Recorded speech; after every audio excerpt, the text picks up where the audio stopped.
आपल्यासोबत बोलण्यासाठी राजकीय विश्लेषक जयंत माइंडकर जी जोडले गेलेले आहेत। माइंडकर जी, माझा आवाज तुमच्यापर्यंत पोहोचतोय?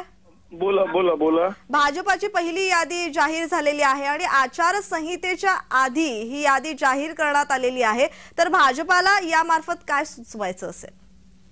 एक प्रकारे मी जी ती आता यादी ऐकतोय, टीव्हीवर पाहतोय, ते पाहता मला असं लक्षात येतं की बऱ्याच प्रमाणात, म्हणजे आपण एकदम निवडून आलेच असं जरी म्हणू शकत नाही, तरी भाजपला ज्या जागा पूर्णपणे शुअर निवडून येतील अशा वाटत आहेत, अशा त्यांनी वेचलेल्या, त्यांनी सांगितलं तसं 16 राज्य आणि 2 केंद्रशासित प्रदेशातल्या जवळपास 195 जागा त्यांनी अनाउन्स केलेल्या आहेत असं म्हणता येईल, की ज्यामध्ये सिनियर लीडर्स आलेले आहेत। म्हणजे अगदी स्पीकर ओम, म्हणजे पंतप्रधानांच्या पासून पंतप्रधान वाराणसी गांधीनगर मधून अमित शहा, नंतर लोकसभा स्पीकर ते त्यांच्या ओम बिर्ला त्यांच्या मतदारसंघातनं, मला वाटतं चित्तोडगड की कोणत्या याच्यातनं, शिके अजमेर मधून, अशा प्रकारे त्यांना शुअर शॉट वाटणाऱ्या, किंवा हेमा मालिनी, स्मृती इराणी, या अशा ठिकाणी त्यांनी सुषमा स्वराज यांची कन्या, त्याच्यानंतर मुख्य म्हणजे अगदी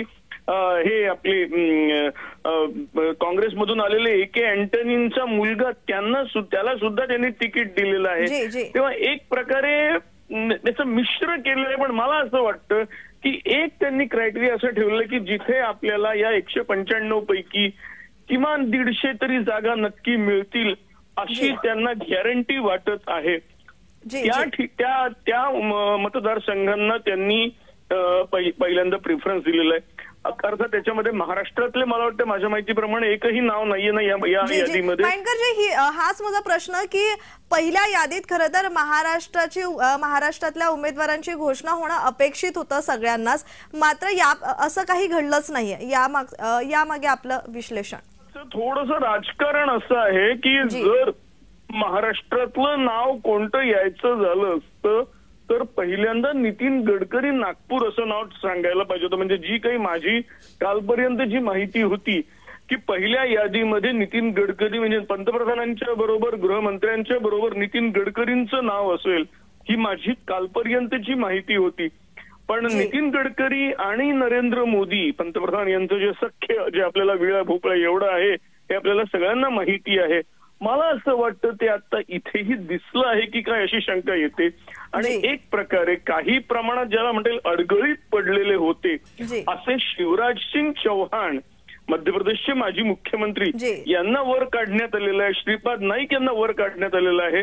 पण महाराष्ट्रातनं माझ्या दृष्टीने जर का भाजपचं सिनियर मोस्ट आणि नक्की निवडून येईल असं जर का नाव कोणतं असेल, आता मुंबईची नसतील असं नाही मी म्हणत, पण निश्चितपणाने ते नाव केंद्रीय स्तरावरचं ते नितीन गडकरींचं असलं पाहिजे।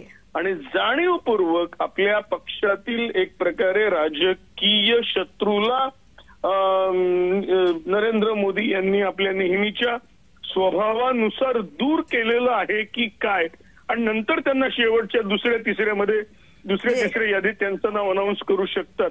पण एक प्रकारे नितीन गडकरी सारख्या ज्येष्ठ आणि पंतप्रधान पदाकरता ज्यांचं नाव नेहमी घेतलं जातं, अशा उमेदवाराला, अशा एका सिनियर नेत्याला त्यांनी दुखावलेलं आहे।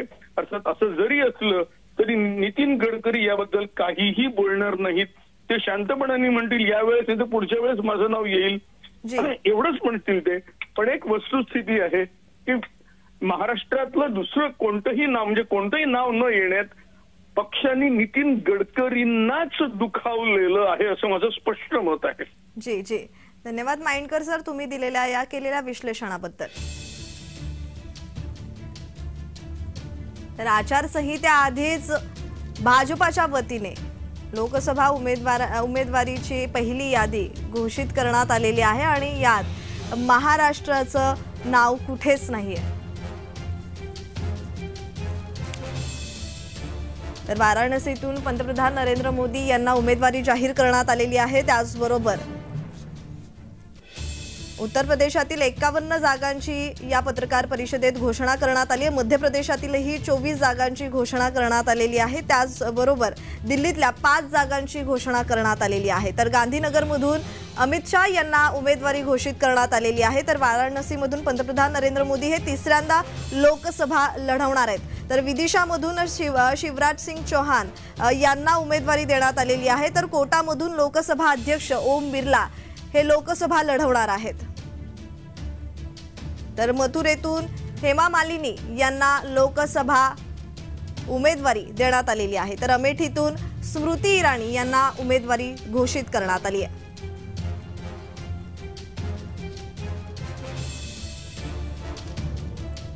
तर आचारसंहितेआधीच भाजपाची पहिली यादी जाहीर करण्यात आलेली आहे।